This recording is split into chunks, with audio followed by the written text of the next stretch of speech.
Welcome to my kitchen. Hey, take a look around. I am so excited this week. We got all brand new appliances. Now there could be nothing better for somebody like me who likes to cook so much. This is the ultimate. So I wanted to make a wonderful new recipe that is suitable for all my brand new cooking friends, my new appliances. So I love the taste of banana Foster. Usually that's served in a nice 5-star hotel or restaurant, and it's usually served tableside and poured over ice cream. Well, I wanted to take all those flavors and kind of make them a little bit more artistic and create something that's a little more elegant that, of course, uses Philadelphia cream cheese. So this is what I came up with today. Now, I am an artist, so when I create a recipe, I am thinking of several things. One, I want to please the tummy. I want to soothe the soul, and of course I want to make something that's pleasing to the eye. So when I do create a recipe, I'm always thinking in the back of my mind how the final product is going to look and what I can do to make it look even better. So today, through my recipe, I'm going to share with you a couple different tips on how to kick up the notch on all your desserts and make your plates look absolutely beautiful. Now I'm going to go ahead and get started right away. I'm going to use my puff pastry that I purchased in my frozen food section, and I decided to pick out these little frozen tarts, these little shells. These are great because they're already cut into a beautiful shape for us, and there is no reason that we have to thaw these. We can put these right into a 400-degree preheated oven.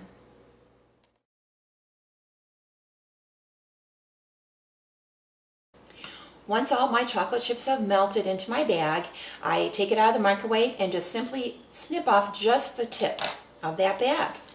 Now, on a piece of wax paper or parchment paper, I'm just going to have some fun and make some designs. Now, don't get too worried if they're not perfect.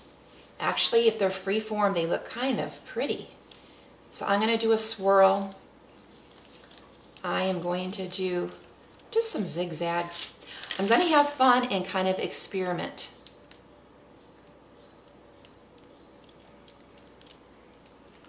Now, after I finish with all these designs, I can place these either in the refrigerator or, if my kitchen is cool enough, right on the countertop. Now let's make our pastry cream. Traditionally, pastry creams are made on the stove where we cook egg yolks and milk and cream and make a nice thick rich sauce. But I have an easy way of making that. I start off with my 8 ounces of Philadelphia cream cheese. To that, I add a small instant pudding mix. I'm using a vanilla flavor today. Now, I love vanilla, so I want to go ahead and add a good teaspoon of vanilla extract right into my bowl here. Now I need to add some milk. This needs to be some nice cold milk, and we need about 1.5 cups of milk. There's really no need to use a cream in this because the Philadelphia cream cheese really is going to give us that nice creamy texture and kind of save us on a little calories, because I actually use the 1/3 less variety in this recipe today. Now I'm going to just take my mixer and I'm going to blend up this nice pastry cream until it's rich, cream, and smooth. Okay, I just took out our puff pastries from the oven and they look beautiful. They're nice and golden brown and they smell very buttery. This is really going to be a fun dessert. Now, on the stove, I already have heating a nice large skillet. Next, I'm going to take 1.5 sticks of butter. And I want to put that into the pan.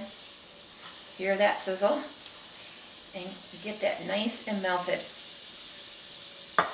To that, I'm going to add 3/4 cup of brown sugar.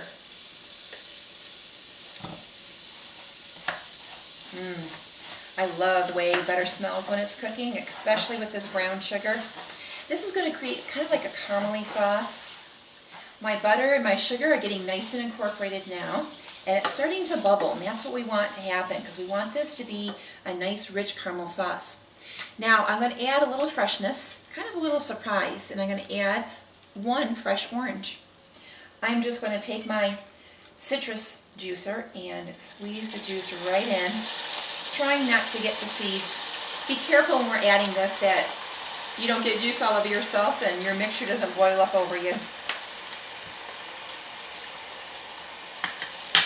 I also want to add 1/4 cup of spiced rum. Now I like to use the spice for this. If you prefer regular rum, you can go ahead and do that. And if you don't want to use rum at all, you can also, did you hear that? I think the sauce likes the rum. If you don't want to use real rum, you can always use a rum extract. Our dessert is almost complete, so it's time to decorate our plate. Now I'm going to do something kind of fun here. We are going to use stencils to create beautiful designs on our plate. Now I could use doilies for this. I could also use stencils, but today I just made up my own. I cut a piece of white paper and put it right in the center. Wherever we have paper is where we're going to see the plate. So I just want to leave some spaces, and I'm simply just going to take my strips of paper and put them around the plate because I want a very geometric look for this. Okay, now I have all my strips arranged onto my plate. In a large sifter, I went ahead and put about a cup of confectioner's sugar and placed my sifter over a bowl just to try to keep things neat. I also placed my plate on a cookie sheet, again to kind of catch all the extra sugar and keep it neat. Now, all I have to do is just sprinkle my sugar. Now, if I did not want to have a white border, I could have used cocoa.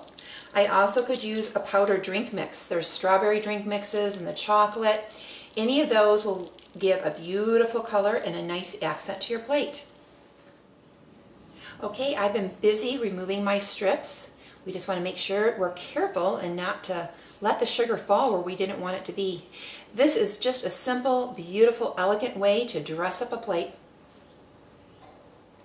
Let's add a little more color to our plate with these beautiful red juicy strawberries. They're just so nice at this time of year. So I picked out a real pretty one, and I want to make a little fan. So I want to cut about 2/3 down in straight little slices to create the fan. I'm using a nice sharp knife. I just need to make about 4 or 5 slits. That should be good. Once I do that, I just want to take my strawberry and kind of pivot out those slices and create the beautiful fan. Okay, now to assemble our beautiful banana dessert. Here's my nice little pastries that came out of the oven, and what's so fun about these is the little top comes right off. Now we want some room for our filling, so we have to make some way. So we're just going to scrape out the extra pastry. This is a good treat for the chef. And we just set this aside. Now we're going to place this right in the center of our nice decorated plate. Over here I have my bowl of pastry cream that was chilling in the refrigerator. I'm going to take a nice dollop of this delicious creamy filling. I'm going to place it right in the center of my pastry shell.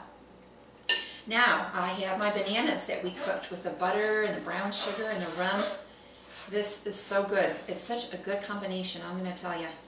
Now I'm going to take a nice big spoonful of this, and I'm going to place that right in the middle, right on top of my custard filling here.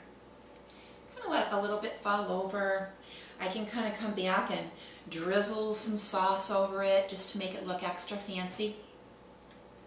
Now we can go ahead and add our beautiful little strawberry to the side here. I'm going to kind of put my top over here to the side and add a few little sprigs of mint there because I think that's going to be really pretty.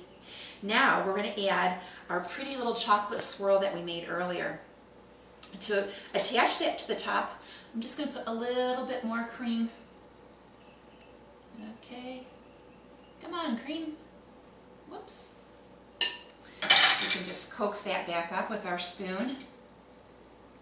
There we go. And then I'm going to take my beautiful chocolate curl here and I'm going to place it right in the middle. And you know, I think we're ready to eat. Doesn't that look absolutely beautiful? It's so artistic. This is sure to impress your guests. So try this one tonight and make yourself feel like you're an artist in the kitchen.